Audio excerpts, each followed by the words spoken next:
Hey home bakers, it's Jack here, bakewithjack.co.uk, bringing you your weekly bread making tip every single Thursday. And this week is part 2 of a 3-part yeasted bread back to basics series. We're talking about principles, baby. Roll it.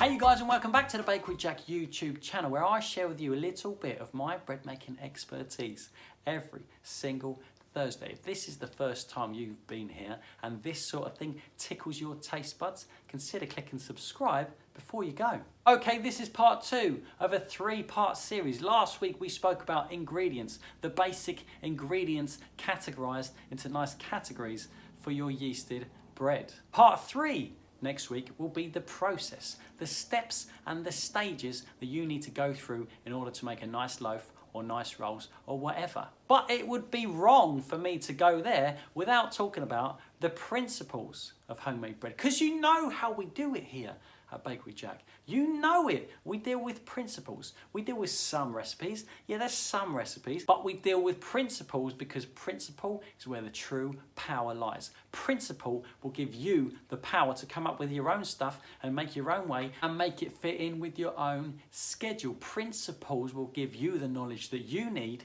so that if you do a recipe and it goes wrong, you know exactly why it went wrong and you're not left clueless, just searching in the dark. Principles are power, and without further ado, let's get the chalkboard up and go through the top 4 principles you need to know when you're making bread at home.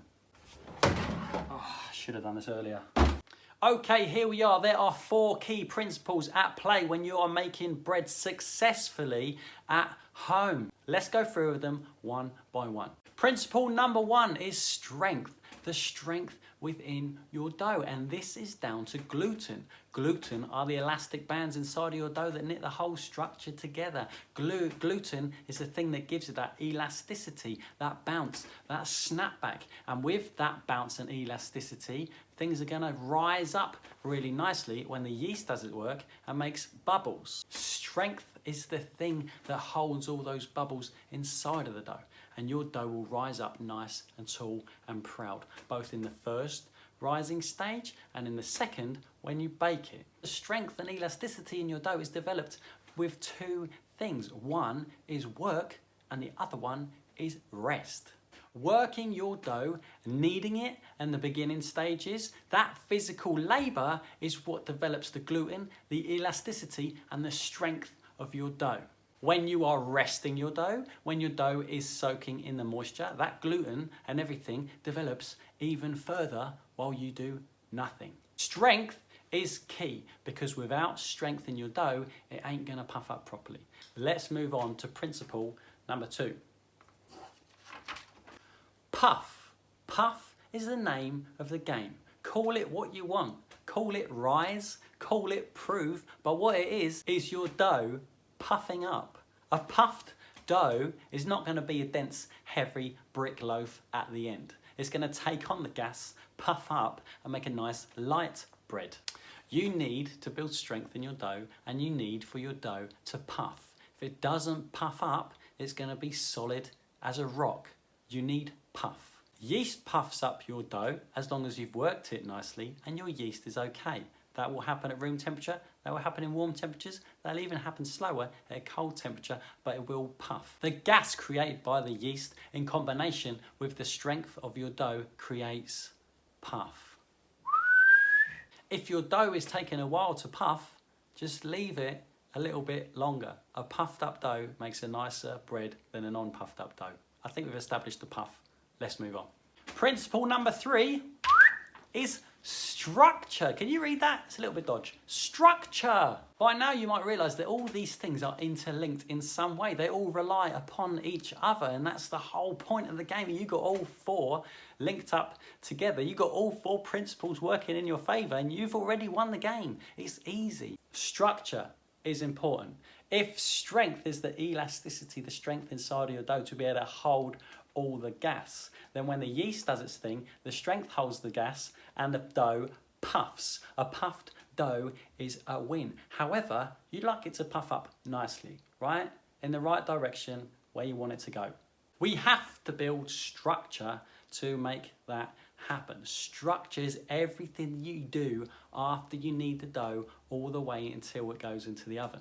I'm talking about shaping it nicely to put it inside of the bowl, building the tension the right way, like a dome for it to puff up. I'm talking about taking it out of the bowl, pre-shaping it, shaping it, folding it deliberately in order to create the structure so your round cob loaf comes out like a round cob loaf and not like a, or your baguette comes out like a baguette, and when you cut it you get the nice round cross section. You have to build structure in order for the puff to work with the strength to puff it up in the right way, the way you intended, to make it come out the shape that you wanted. If you notice in the shaping videos I've done, we are folding in a deliberate manner to create the structure in the right way, to create the tension across the top of the dough so it rises up the way we want it to, so it busts open on the top the way we wanted it to.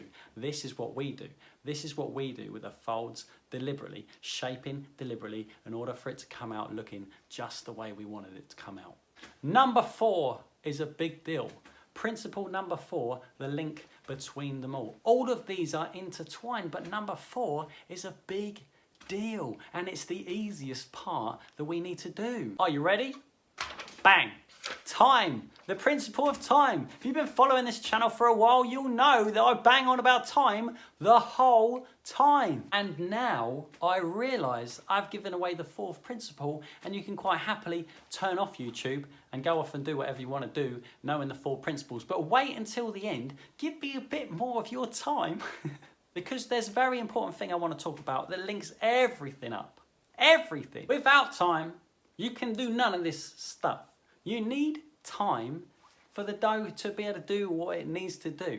Remember, I said strength is made with work and rest. Rest is time. You sitting on the couch while your dough rests develops even more strength than just your kneading by itself. Puff happens over time. It has to happen over time.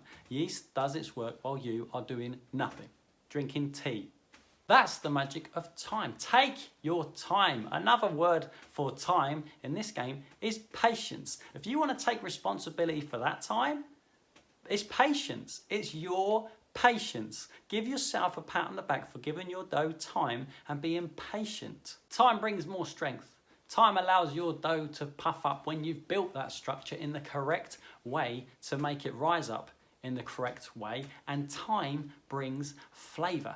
As your yeast is fermenting stuff over time, if that's a long time, it creates more and more flavour over the time, just while you are literally doing nothing at all. Without time, your dough is nothing. Your bread is dense. It tastes like nothing at all. And that's why a lot of bread that you buy in the modern day, where they take out a little bit at a time to cheapen up for you, where they speed up the process with various bits of bobs of chemicals and stuff you've never heard about in your life that you don't think is probably natural to put inside of your body. They take a little bit of their time out to make that happen. And that's why modern bread is flavourless, it's textureless, it's pointless. You need the time, which is ironic, is the most important thing. All these things together are very important, but time is the thing that you don't actually have to do. Imagine this. Imagine this scenario. For example, strength, you do that with the work that you do. Structure, you do that with the folds, the deliberate shaping that you do. Puff is down to the yeast. That's down to your yeast doing its job, puffing up, having you done both these things correctly, and time is just doing nothing. Patience on your part makes that happen because you've done the work. You've done the work. This bit just happens all by itself. Combine all these 4 things and you are all cool. You're making wicked bread forever, by the way. These 4 things give you the ability to spot inconsistencies in recipes, to spot moments where you might trip up, to spot when you did trip up, why you tripped up in the first place. And that, my friends, is where the power lies. Thank you so much for watching this video. I hope you've enjoyed it. I hope it's made sense. I tried to structure it in such a way that it makes sense to everybody, but hey, no sense is sense to everybody. If you liked it, if you enjoyed it, please click the thumbs up and click subscribe if you haven't already, to stick around for next week as part 3 of the Yeasted Bread Back to Basics series, and part 3 is all about the process, what you practically have to do every step of the way to make sure your bread comes out nice. Following these principles, using the correct ingredients, that was part 1 by the way, practical steps to make your bread come out nice. See you next week. Wowee, that was heavy, wasn't it? I just watched it back and felt like that was quite a heavy one, so if you're still here, well done. Part number 3 next week is going to bring together part number 2 and part number 1 to bring you the practical steps you need to make bread at home. And after that, you may never need my services ever again. But hey, stick around anyway. I'll still be here. See ya!